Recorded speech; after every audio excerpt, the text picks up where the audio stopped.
can the Tricity do this?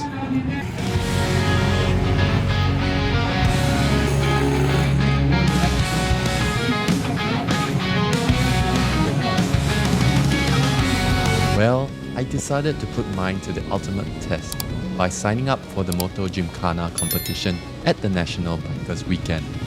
And let me tell you all about this wild adventure.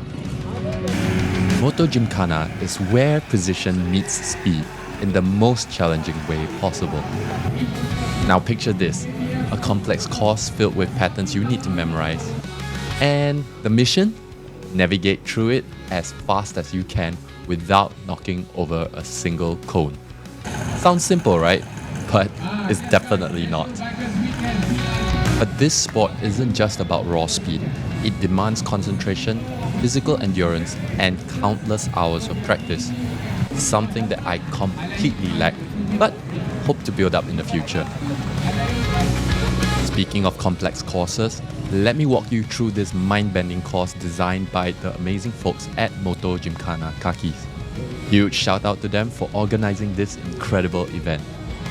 So the course they made is made out of 6 different patterns that will push your riding skills to the limit. We start off with an offset slalom that looks like a giant hourglass. A good warm-up to kick off the course with.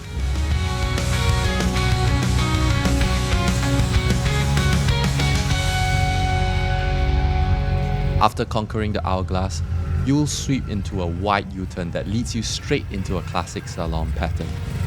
Usually, you'd be able to speed up on the straights, and the slalom here is similar to the one at the driving center, so I would say that this is the easiest part of the course, in my opinion. Next comes a true test of control. A double U-turn through a narrow cone gate, forcing you to execute something like a figure of 8 in a tight space surrounded by cones. The next section combines a loop around a cone with a razor-tight U-turn at the corner of the course, finishing off with a mini slalom. The combination of the two makes it really tricky and sends you into the climax of the course, which I dubbed the eggplant. Well, I named it as such because once you see it, you can't really unsee it. So, pardon my childish brain. And the course wraps up with a classic figure of 8, which I would say is an appropriate wind down to finish up with. When I first took the Tricity onto the course, wow, the way the bike started to handle in this extreme situation took me completely by surprise. There were 2 major issues that surfaced: the bike's substantial weight and those unique dual front wheels. While the front end setup makes the Tricity incredibly stable on regular roads and for daily riding, it sort of worked against me when it came to really tight turns within the course.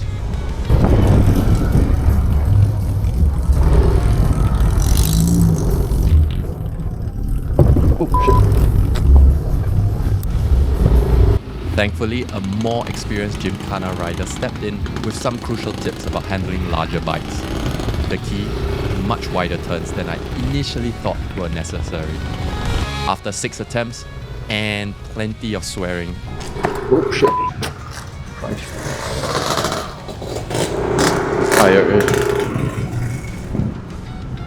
I finally nailed a clean run. Alright, that's good. First half cleared without any stoppage. Alright, so this one, stay close to the wall,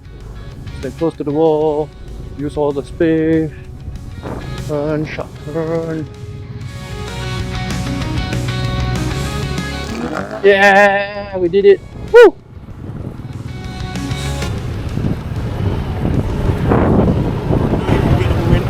Yeah, finally got it. By the day's end, every muscle in my body was aching like mad, but the sense of accomplishment was totally worth the pain.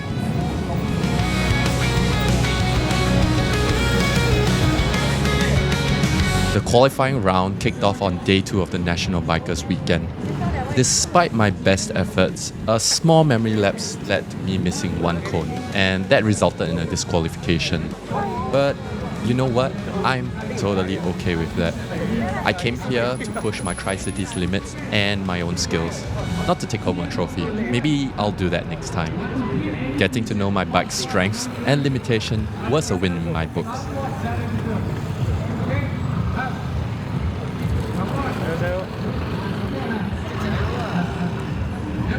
Alright folks, I guess that's it for the National Bikers Weekend Gymkhana competition.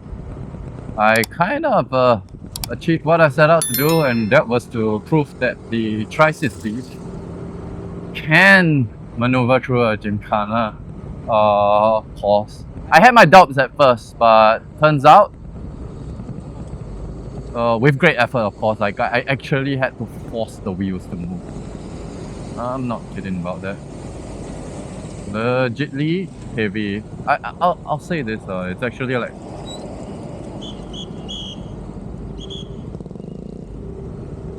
turning an elephant. Sorry, I had to concentrate on turning there.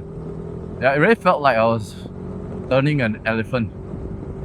Oh, that was nasty. But it was still possible. So that means you can maneuver the Tricity, but with great effort, of course. Another thing I got out of this experience is understanding my bike better, I guess. So that's great.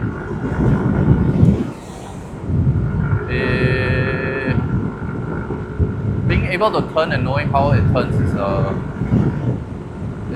is important information. So you know, like when you're gonna take a U-turn or you take a sharp turn or hairpin turn, right? You know where you need to brake, your stopping point, as well as your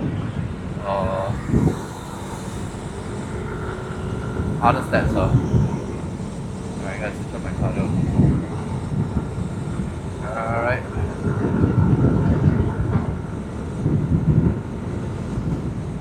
So I guess that will be it for today's motovlog. I hope all of you have enjoyed it thus far and know the maneuvering capabilities of this bike from me pushing it to its limits. Like, I wouldn't say like it's totally at the limits, like it's just teetering on the edge, because I did not scrape my main stand. It's very close to scraping, but I did not. Yeah, you can see in the clips for yourself how close it got. But generally, that's as much as I can lean on this bike without damaging it. So it ain't too bad. I would like to put this bike through all its ringers so that all of you can make informed decisions when it comes to buying this bike. So far, a lot of people have enjoyed the bike. I'm in a little chat group with all the people who own the bike. Like, this is their go-to bike in most cases. So with that, I will see all of you next time. Goodbye and ride safe.